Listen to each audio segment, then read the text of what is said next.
Bonjour et bienvenue à l'émission Chrétien comme Christ.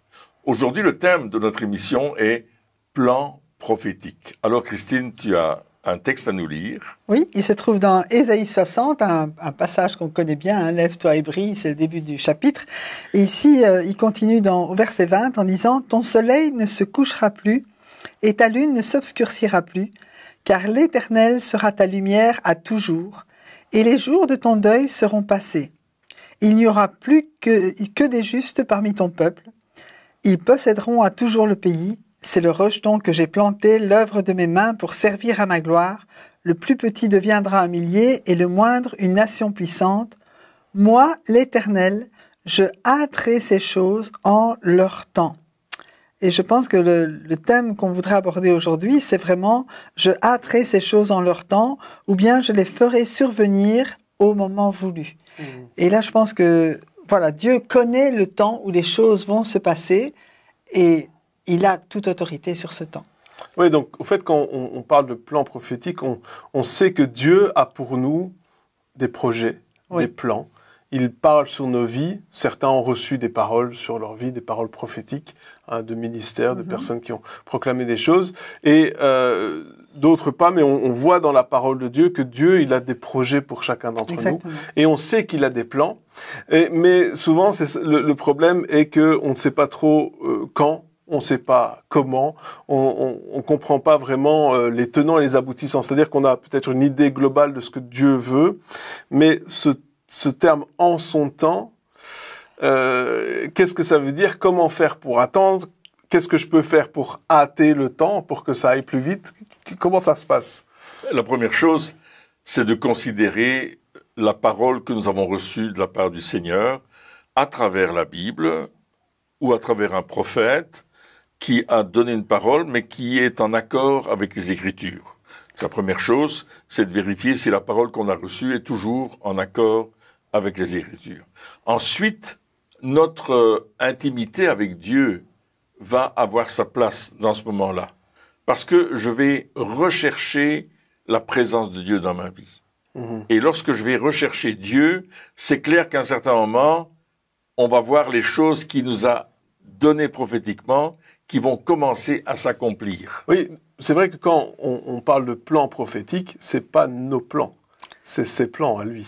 Parce que là aussi, il y a toujours un jeu entre, une confrontation entre nos plans et les plans de Dieu. Hein, on a des idées que nous, on aimerait bien faire, et puis il y a ce que Dieu veut. Et là aussi, il faut, comme tu parlais d'intimité, savoir ce que Dieu veut avant tout. Exactement, savoir ce que Dieu veut et collaborer avec Dieu pour la préparation. Si on sait que le plan de Dieu pour ma vie, c'est de faire telle ou telle chose, bien je vais me former dans ce sens-là, mais en même temps, je vais rester en contact, comme le disait Pierre, vraiment en contact permanent avec Dieu pour marcher avec lui. Et la première chose, c'est peut-être d'accueillir la prophétie. Parce que parfois, il y a des prophéties qu'on reçoit et puis simplement... on les met sur l'étagère et il y a rien de mal à ça, mais on les oublie et on ne travaille pas à la prophétie. Et on sait que quand Dieu donne une parole, qui est une parole vraie, mais le diable va essayer lui aussi d'enlever cette parole pour qu'elle ne s'accomplisse pas. C'est un peu aussi la parabole des talents, oui. Hein, c'est-à-dire que Dieu donne des talents, des dons, hein, et soit on les fait fructifier, oui. Hein, et soit on les enterre et puis on attend que ça passe. Ça peut aussi s'appliquer à la prophétie en quelque sorte. Enfin, je pense, je sais pas. Oui, ça me semble évident que à partir du moment où je reçois une parole, je vais travailler ou me préparer d'une façon intelligente. Comment? D'abord dans la prière, dans la lecture de la parole de Dieu, en recherchant le sens des paroles que Dieu veut me donner, et ensuite avec d'autres serviteurs de Dieu ou d'autres enfants de Dieu avec qui je vais partager et je vais des gens sérieux, des gens qui sont fondés dans la parole, avec qui je vais partager ce que j'ai reçu et voir si eux peuvent m'aider à me préparer aussi, avoir un avis extérieur de ce que j'ai reçu et puis marcher dans cette direction-là prudemment. Moi, je pense qu'il faut pas courir dedans. Il faut juste se préparer. Et quand nous sommes prêts, Dieu déclenche la situation. C'est C'est lui le maître des circonstances, des temps, qui va à un certain moment dire « ça t'es prêt, tu peux le faire ». Mais il y a des gens qui ont reçu des prophéties. Je me souviens de cette personne qui avait reçu une prophétie comme quoi elle partirait comme missionnaire, qu'elle serait au service de Dieu dans tel et tel pays, qu'elle ferait ceci et cela. Et puis cette personne a eu peur de cette parole, elle a dit « je sais pas si moi je vais être missionnaire ». Elle s'est refroidie spirituellement. Et c'est à un âge avancé que cette personne s'est dit, mais j'ai raté le plan de Dieu pour ma vie, j'ai reçu une parole prophétique, mais je n'ai jamais osé m'engager là-dedans. Par contre, on a rencontré une autre dame d'un certain âge qui avait donné sa vie à Jésus, c'était déjà à l'âge de la retraite, hein, et elle a donné sa vie à Jésus, et puis elle a reçu un appel missionnaire. Qu'est-ce qu'elle a fait? Elle est allée à l'école biblique, s'est préparée, et nous, quand on l'a rencontrée, elle partait en mission. Elle partait dans un pays étranger où Dieu lui avait montré le pays dans lequel elle devait aller. Elle était prête, elle avait appris la parole de Dieu correctement, qu'est-ce qu'elle devait faire, qu'est-ce qu'elle devait dire, et puis elle avait appris la langue du pays aussi pour pouvoir être efficace dans son appel. Donc il y avait une préparation par rapport à une parole prophétique qu'elle avait reçue. Elle l'a pris au sérieux, elle s'est mise en marche, elle a commencé à faire l'application de ce que Dieu lui avait dit, et elle a servi le Seigneur dans ce que Dieu lui avait dit. Et Dieu a hâté le temps, parce que elle s'attendait pas à aller aussi vite dans le champ missionnaire, mais tout d'un coup, alors qu'elle était prête, les portes se sont ouvertes. Moi, je l'avais rencontrée à Amsterdam dans une conférence pour évangélistes internationaux avec Billy Graham à l'époque, et on avait rencontré cette dame-là, et puis elle partait dans le champ missionnaire parce que elle était convaincue que c'était l'appel de Dieu pour sa vie. Et l'église locale la soutenait et l'envoyait là-bas. Et comme tu le disais, Dieu a hâté les choses. Quand on se met en marche avec Dieu, eh bien, c'est comme si les choses vont plus vite. Si par contre, nous pouvons freiner aussi le plan de Dieu pour notre vie, ou bien carrément l'anéantir, le stopper, si nous ne marchons pas dans la direction qu'il nous a donnée et en fonction des dons aussi. Donc Dieu a des plans pour nous, oui. Il a des projets, mais ça dépend de nous aussi, quelque part. Hein, ça veut dire que lui, il est prêt à mettre ces choses en œuvre, mais est-ce que nous sommes prêts? Ouais. Ou est-ce que nous nous préparons pour lui? Alors c'est vrai qu'il y a des plans prophétiques qui sont des plans généraux pour notre vie, c'est-à-dire que voilà, tu vas faire ça, ça va être un appel général pour ta vie, mais il y a aussi des projets qui sont peut-être des projets qui vont durer 1 an ou dans 6 mois. Enfin, il y a des choses qui sont aussi plus spécifiques, plus périodiques, plus proches aussi de nous. Mais là aussi, c'est pareil. C'est à nous aussi à nous préparer. Alors, il y a aussi, on parlait de personnes qui avaient arrêté, de personnes qui étaient dans le bon temps, mais il y a aussi des personnes qui essayent de hâter eux-mêmes, c'est-à-dire d'accélérer eux-mêmes l'appel.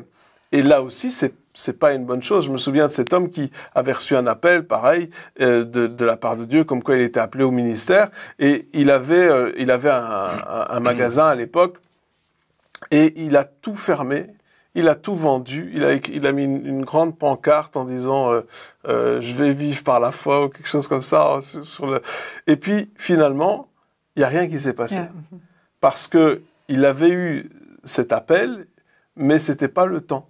C'était pas le bon moment. Il n'était pas prêt, il n'était pas formé, il n'y avait rien qui s'était fait. Il voulait juste dire « Ah ben ok, Dieu a dit que je vais faire ça, je le fais maintenant, sans avoir aucune... » Et ça aussi, c'est dangereux parce que ça peut nous refroidir après. C'est-à-dire qu'une fois qu'on s'est pris un mur, c'est difficile après de recommencer. Donc il faut aussi être patient.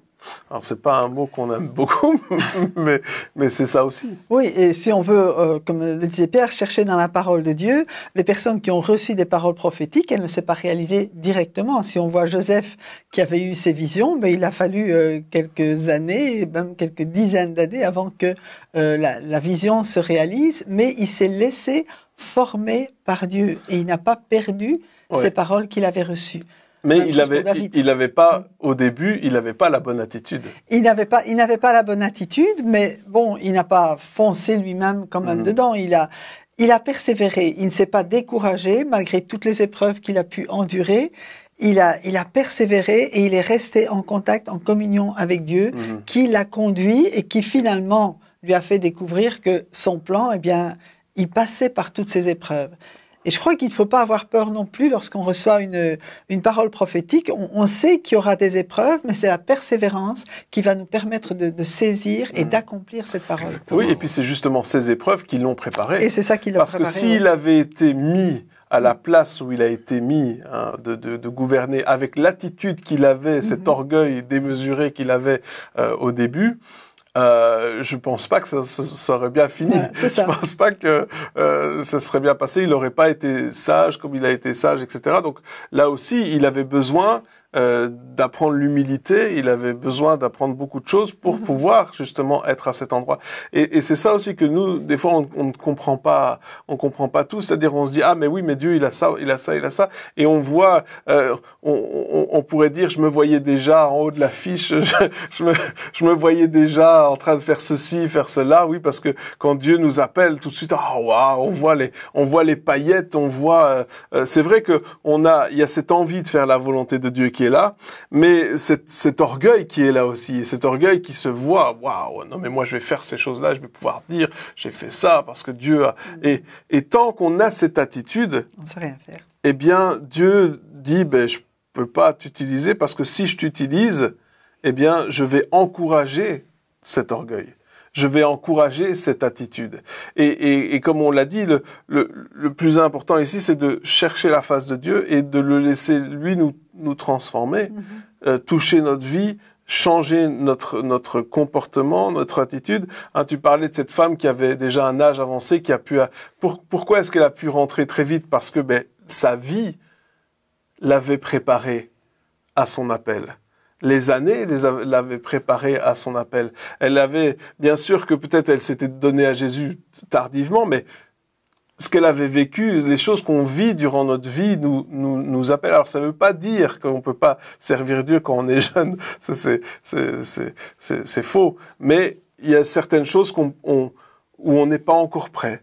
Et il faut laisser Dieu nous préparer, Dieu toucher notre cœur pour que on puisse voir ses plans s'accomplir en son temps. En son temps. Quand on parle de Joseph, on parle aussi d'un manque de maturité. Il était jeune, c'était le plus jeune des enfants. Gâté. Et comment? Gâté. Gâté, oui. Et puis il manquait beaucoup de maturité. Et comme tu dis, il est orgueilleux. Et souvent, quand on manque de maturité, on fait des choses qu'on ne devrait pas faire. On essaye d'agir nous-mêmes sur les différentes choses, et puis on manque de cette écoute de Dieu, mais aussi écoute des conseillers, parce que la guerre se gagne avec un grand nombre de conseillers, et je pense que aussi on est dans une guerre spirituelle, et que il faut s'entourer absolument de conseillers spirituels de valeur, des hommes et des femmes de Dieu qui ont des conseils à donner. Pas une personne, mais plusieurs peut-être. Et comprendre le conseil de Dieu aussi, écouter le conseil de Dieu, qui est toujours en accord avec l'Écriture sainte. Ça, c'est important. Et peut-être, Christine, tu voulais dire quelque chose là? Oui, je voulais dire que même les obstacles qu'on peut rencontrer, justement, et qui sont pour notre formation, n'anéantissent pas et n'enlèvent pas le plan de Dieu. Il faut savoir que quand Dieu a une parole sur notre vie, lui, son but, c'est que cette parole s'accomplisse dans notre vie. Il va pas se décourager. Et c'est à nous aussi à ne pas nous décourager devant les obstacles, devant même les non. Même parfois, nos responsables spirituels vont nous dire non. Mais même eux n'ont pas l'autorité sur Dieu d'anéantir le plan que Dieu a sur notre vie.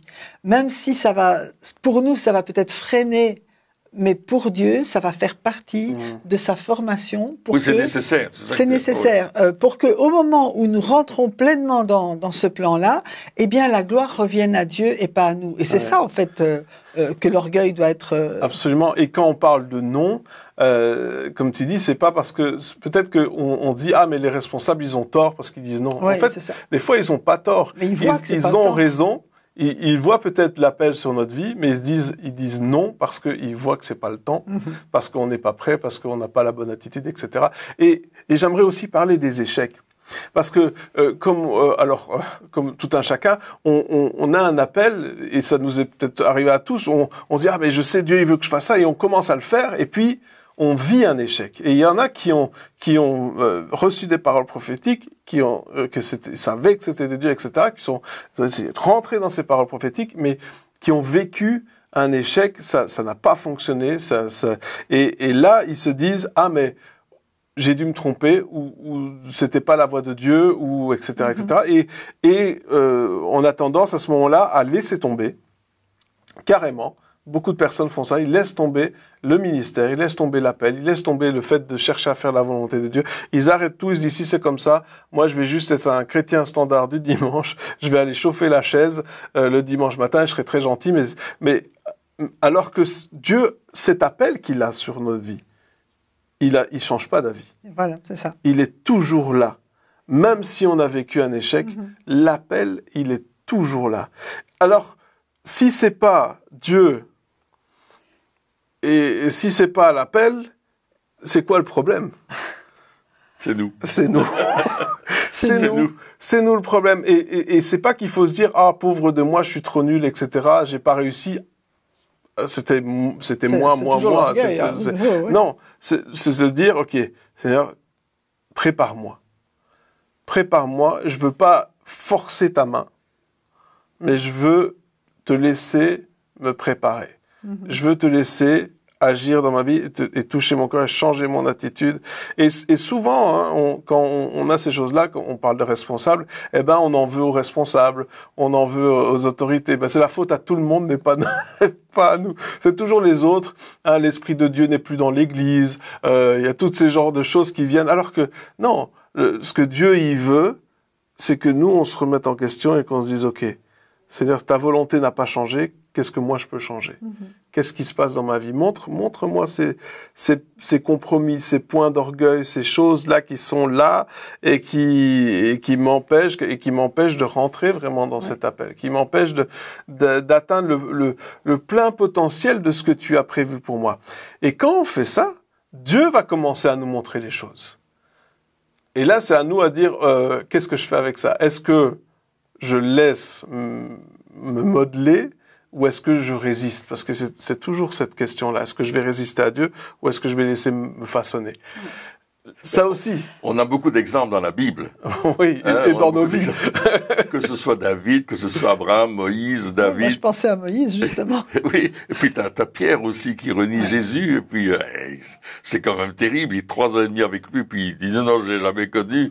Et puis Jésus dit, mais même tu, Pierre. Jésus n'a pas abandonné le plan qu'il a mis sur la vie de Pierre. Il va continuer. T'as le cas avec Paul et Silas qui sont dans la ville de Philippe et puis boum, on les frappe, on les met en prison. Et ils ont dit Dieu nous a envoyés ici, on a reçu une parole prophétique, c'est ce qu'on devait faire. Et puis on se retrouve en prison. Ils n'ont pas dit ça. Non, mais ils peuvent penser ça. C'est pas écrit, mais je dis, ils auraient pu penser. Et quand on voit le contexte, on dit, mais qu'est-ce qu'ils ont fait pour se retrouver en prison? Hein? Oui, et puis il y a aussi Élie qui disait Absolument. pauvre de moi, je suis le dernier prophète, il est en déprime totale. Enfin, il y a dans la Bible, on voit tous ces serviteurs de Dieu. Moi, ils étaient humains. Ils étaient humains. Et moi, ce que j'aime beaucoup, on voit l'histoire de Sarah, la femme d'Abraham. Ouais. Hein, et lorsqu'on lit Hébreux 11, on voit Sarah était une femme de foi parce qu'elle a cru la parole de Dieu. Et alors que lorsqu'on lit le texte original, on voit que Sarah, quand Dieu il a dit tu vas avoir un enfant, elle a rigolé. Donc dans le genre, elle n'y croyait pas. Mais ce que Dieu a retenu, c'est pas sa première réaction, c'est pas son premier échec. Ce que Dieu a retenu de l'histoire, c'est le moment où elle a décidé d'y croire. Et c'est ça aussi, ce que Dieu va retenir de notre histoire, c'est pas tous les moments où on va se planter parce qu'on on est humain et ça arrive et on vit des échecs et même dans l'appel de Dieu, même lorsqu'on fait la volonté de Dieu, même lorsque on pense que on est dans le bon. Ça nous arrive, on fait des échecs et il y aura des échecs, il y a des choses qu'on va rater, etc. Mais Dieu va pas retenir ces choses-là. Il va retenir les moments où on a changé d'attitude. Oui. Et on a dit, OK Seigneur, maintenant je te laisse me façonner et je te crois. Je crois ce que tu me dis et je veux te laisser me parler, même là où ça va me déranger.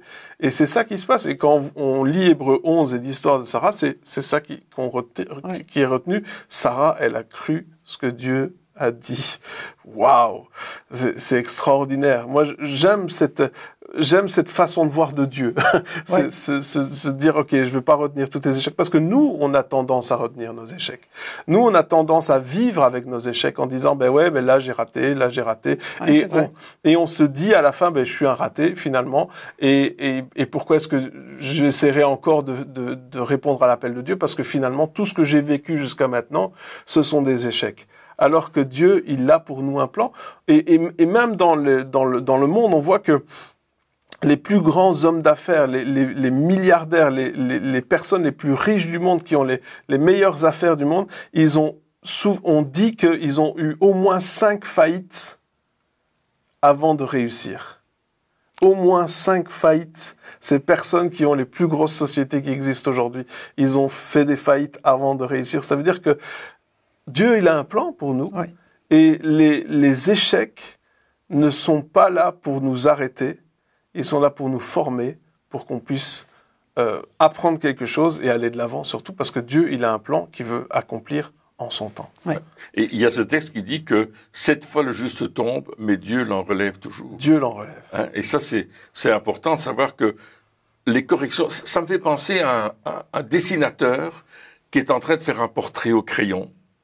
Et puis, à un certain moment, il dit « Ah, oh non, là, il gomme un peu, là, il rectifie le portrait, rectifie les choses. Et à la fin, ça ressemble vraiment à la personne qui est en train de croquer, comme on dit, sur son tableau. Et c'est ça que Dieu fait avec nous. Il nous corrige. Mais la correction, c'est pas le bâton, bam, bam, bam, non, il est en train de façonner notre vie pour que nous entrions dans le plan prophétique de Dieu et que nous accomplissions exactement le travail. Et ça me fait penser au temple de Jérusalem. Quand on l'a construit, on taillait les pierres en dehors du temple, mais on les taillait à la juste mesure. Et la pierre était taillée, on pouvait la rentrer là où elle devait aller, c'était pile juste, il fallait pas recommencer. C'est ce que Dieu veut faire avec nous. Nous sommes le corps de Christ, nous sommes des pierres vivantes, et Dieu nous place exactement à l'endroit où il veut nous placer. Et ne soyons pas une pierre rebelle qui dit « Ah non, non, moi je veux pas aller dans cet endroit-là. Là. Je voudrais un autre endroit. Celui-là me plaît pas. Je veux pas être à côté d'un tel. » On a vu ça avec Jonas. Hein, c'est ça, exactement. Mais Jonas s'est repris quand même. Et Dieu a corrigé Jonas et l'a entraîné à faire sa volonté. Et il a senti le poisson pendant longtemps. Hein. Et j'aimerais revenir sur Joseph, qui pendant son voyage, pendant sa transformation, a quand même continué à servir Dieu. Et je pense qu'il faut dire, ok, on parle souvent de rentrer dans le plan de Dieu, mais quand nous nous convertissons, nous rentrons dans le plan de Dieu. Tout de suite. Il ne faut pas attendre d'être arrivé, et je crois finalement on n'arrive jamais, il y a toujours la fin de la course, hein. Paul dit j'ai combattu la course, j'étais jusqu'au bout, mais tout au long de notre route, le Seigneur continue à nous façonner. Et malgré nous, il nous fait porter du fruit.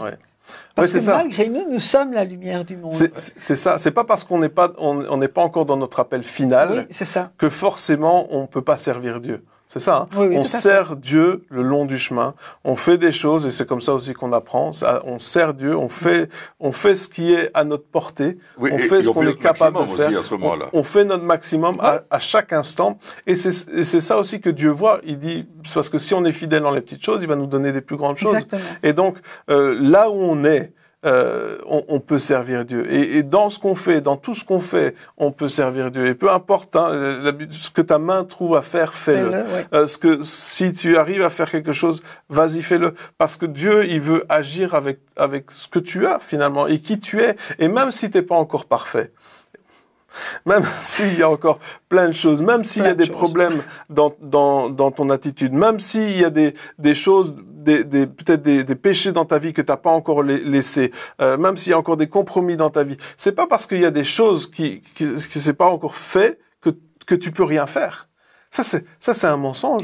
C'est un mensonge. Il y a des personnes qui disaient mais moi j'ai ce problème-là donc je peux pas servir Dieu. Il y avait cet homme, je me souviens, il était alcoolique et il se disait je suis alcoolique et donc j'arrive pas à m'en sortir avec la boisson et donc je peux pas servir Dieu. Et puis son pasteur lui a dit écoute, on va faire quelque chose. À chaque fois que tu as envie de boire un verre, tu descends dans la rue et tu vas évangéliser quelqu'un. Et donc il s'est dit, bah oui, mais je suis alcoolique, je peux pas normalement. Ben, il dit, fais ça. Et à chaque fois qu'il avait envie de boire un verre, il descendait dans la rue, il allait devant chez lui, il commençait à évangéliser quelqu'un. Non seulement il y a des personnes qui sont données à Jésus, mais une fois qu'il avait fini d'évangéliser, qu'il y avait une personne qui venait de se donner à Jésus, il avait plus envie de boire. C'est vrai. Et donc, non seulement il a été délivré complètement de l'alcool, mais en plus, il a rempli l'église.